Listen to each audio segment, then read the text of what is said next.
99 পদের মালিক আল্লাহ। কয়টা পদ? কয়টা?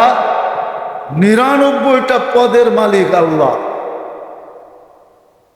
শুধু আল্লাহ ডাকেন নাই, রহমানও ডাকছেন, রহিমও ডাকছেন, মালিকও ডাকছেন, কুদ্দুসও ডাকছেন, সালামও ডাকছেন, মুমিনও ডাকছেন, মুহাইমিনও ডাকছেন, আজিজও ডাকছেন।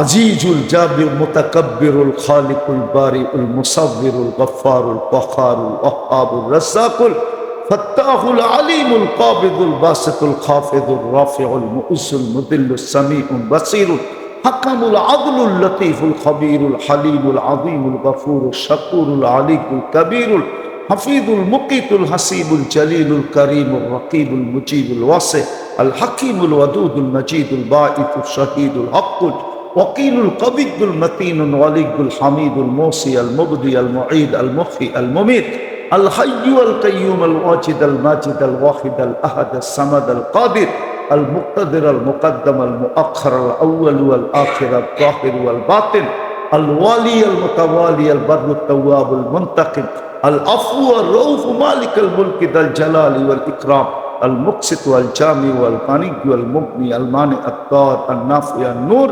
الهادي البديع والباقي الوارث والرشيد الصبور জাল্লে জালালু। 99 পদের মালিক আল্লাহ ডাকছিলেন। যেটা 24 ঘন্টা ভোগ করে উনি ডাকছিলেন, যে 24 ঘন্টা সুরক্ষা দেয় উনি ডাকছিলেন, যে 24 ঘন্টা আমাকে চোখে চোখে রাখে উনি ডাকছিলেন, যে 24 ঘন্টা নাফরমানি করি আর আমাকে 24 ঘন্টা যিনি ডাকেন, আযকুরুকা ওয়া তানসানি, 24 ঘন্টা আমি ভুলা থাকি আর যিনি আমাকে 24 ঘন্টা স্মরণ করেন উনি ডাকছিলেন। আস্তুরুকা ওয়ালাউ তাকশানি, আমার গুনার উপরে যিনি 24 ঘন্টা পর্দা দেন উনি আমাকে ডাকছিলেন। 90 ভাগ মুসলমান নামাজ পড়ে, ভাগ্যিস আজকে কোনো খেলা নাই। আজকে যদি আর্জেন্টিনা আর ব্রাজিলের খেলা হইতো তাহলে মসজিদে মনে হয় এত মানুষ দেখা যেত, অর্ধেকও হইতো কিনা সন্দেহ ছিল। ঠিক না? সত্য তো? নামাজ বড় না খেলা বড়? না, এই জাতির কাছে তো খেলা বড়। আল্লাহ না করুক আর্জেন্টিনা আর ব্রাজিল ফাইনালে না খেলো, আমার মনে হয় ওই দিন বাংলাদেশে সরকারিভাবে ছুটি হয়ে যাবে। মনে হয় পাপ চক্কর যা দেখতেছে। আল্লাহ করুক ফাইনালে যাওয়ার আগেই বদদুয়া দিতেছি না, আবার বাইরে গেলে তো আমারে ধরবো না। বললাম না অর্ধেক নাগরিক এই দেশের ব্রাজিলের, আর অর্ধেক হলো জায়গাও খালি আছে, বিশাল দেশ। আপনারা জানেন না আর্জেন্টিনা কত বড়? কোত্থেকে শুরু হয়েছে আর কই যে শেষ হয়েছে ম্যাপে দেখেন। জায়গাও আছে, মাত্র তো 20 কোটি। আর্জেন্টিনার এক কোনো বলবে না, এই 20 কোটি পাঠায় দিলে। জায়গাও আছে ওই দেশে। আর ব্রাজিলের আমাজন তো রয়েই গেছে। কি কিন্তু নিব না ডরের ঠেলায়। বলবো যেই চেতনা আয়া যায়, আবার আয়া জানি আবার কোন গ্যাঞ্জাম বাজায় এনে, দরকার নাই বাবা ওইখানেই থাকো। যেই দেশের খেলা ওই দেশও এত উতাল ভাই, ঠিক না? যার বিয়া তার খবর নাই, পাড়াপড়শির ঘুম নাই। একটা প্রভাব বাক্য আছে না, যার বিয়া তার পাড়াপড়শির ঘুম নাই। আমাকে দশা হয়েছে এরকম। হায় হায় হায়,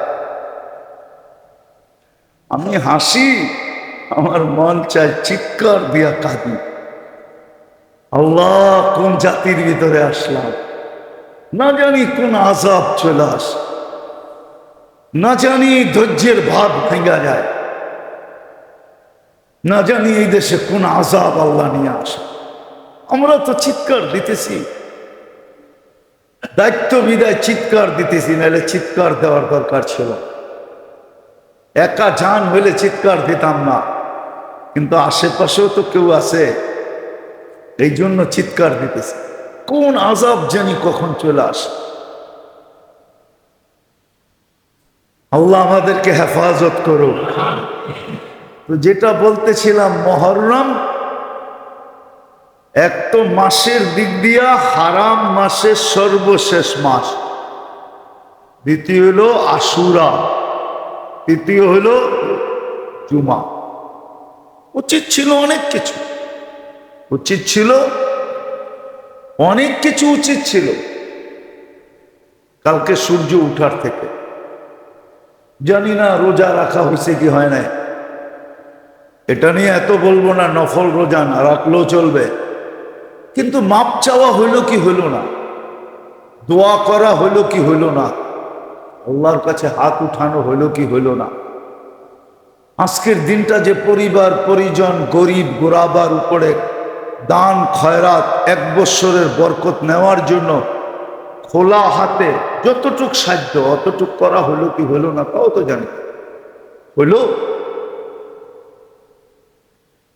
এই জন্য মেরে দোস্ত শেষ কথায় চলে আসছি, আল্লাহ ভালোবাসে আমাদের, এই জন্যই আমাদের প্রত্যাবর্তন চান, ফিরে আসা চান, এই জন্যই আমাদেরকে সুযোগ দেন।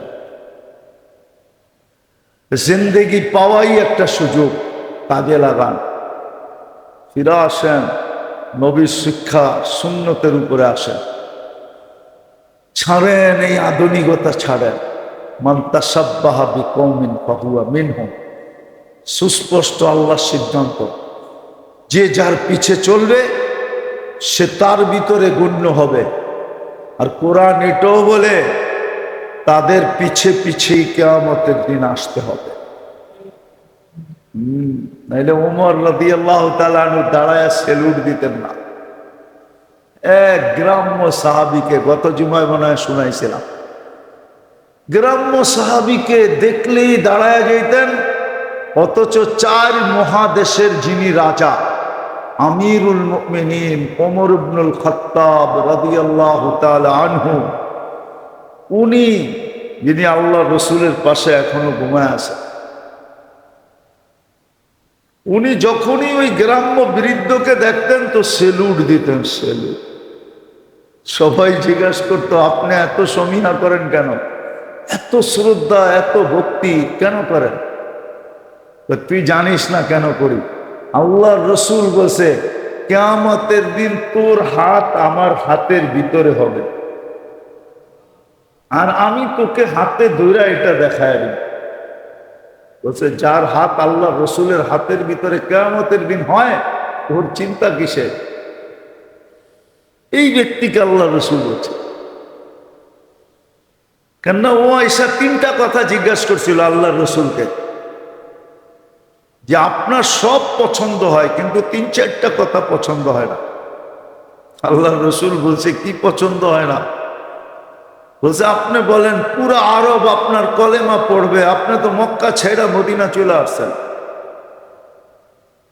তো ফাতে মক্কার দিন যেদিন পুরা আরব কলমা পড়া ফেলছে, তো ওই ব্যক্তি কয়েকটা তো চোখে দেখা ফেললাম, আরেকটা বুঝায় না আপনি কোন রুম পারস্য আপনার পায়ের নিচে আসবে, এটাও তো বুঝে আসে না। এটাও বুঝে আসে না। ওমর রাদিয়াল্লাহু তাআলার জামানায় যখন রুম আর পারস্য স্বাধীন হয়ে গেছে, তো বুইরা বলতেছে এটাও তো দেখা ফেললাম, কেন আল্লাহ রসুল বলছে আল্লাহ তোকে বয়স দিলে তুই এই 2টা চোখে দেখবি। তো রুম পারস্য স্বাধীন হওয়ার পরে মদিনায় ছুটা এসে মুসলমান হয়ে গেছে, 2টা তো দেখা ফেললাম, আরেকটা তো এখন দেখা যাবে না। সেটা হয়েছে আপনি বলেন মরার পরে জিন্দা হবে, আজ পর্যন্ত তো কাউকে জিন্দা হইতে দেখলাম না, মাটির ভিতরে মিশা যাবে, এটা কেমনে জিন্দা হবে? তো আল্লাহ রসুল বলছে কিয়ামতের দিন তোর হাত আমার হাতের ভিতরে হবে, আর আমি তোকে হাতে ধরে দেখায় দেব। তো ও বলছে ওইটাও হয়ে যাবে, তাড়াতাড়ি আমাকে মুসলমান বানায় দেন, বইরা না যাই। দুটা যখন চোখে দেখা ফেলছি তো তৃতীয়টাও হয়ে যাবে, জলদি মুসলমান বানান। তো ওমর রাদিয়াল্লাহু তাআলা মুসলমান বানায় দিয়ে একটা স্যালুট দিছে। সারা জীবন যতদিন বেঁচে ছিলেন ওরে দেখলেই স্যালুট দিতেন। সবাই বলতো কেন? যার হাত মুহাম্মদুর রাসূলুল্লাহর হাতের ভিতরে হবে, ওকে দেখলে স্যালুট দিব না তো কাকে দিব? ওর কিয়ামতের দিন তো কোনো চিন্তাই নাই, মুহাম্মদুর রাসূলুল্লাহ ওর হাত ধইরা ওরে নিয়ে যাবে। আপনি চান মুহাম্মদুর রাসূলুল্লাহর হাত ধইরা আপনি পার হয়ে যাবেন, চান? তাহলে আপনাকেও মুহাম্মদুর রাসূলুল্লাহর পিছে চলতে হবে, তাইলে হাত ধরে পার হইতে পারবেন। আধুনিক হইয়া আধুনিক হইয়া পার হইতে পারবেন। যেটাকে আপনারা আধুনিক বলেন ওটার নাম আধুনিকতা না, ওটার নাম এরকমই যেরকম বেদানা লক্ষ দানা নাম দিছে কি? সবচেয়ে বেশি যেই তরকারিতে গুণ বেশি ওটার নাম হইল বেগুন, কোনো গুণই নেই, নাই? আপনার তো এরকম ভুল নাম বহুত আছে। ভুল নাম কি? মতিঝিলের নাম চেঞ্জ করে দেওয়া দরকার ছিল অনেক আগে।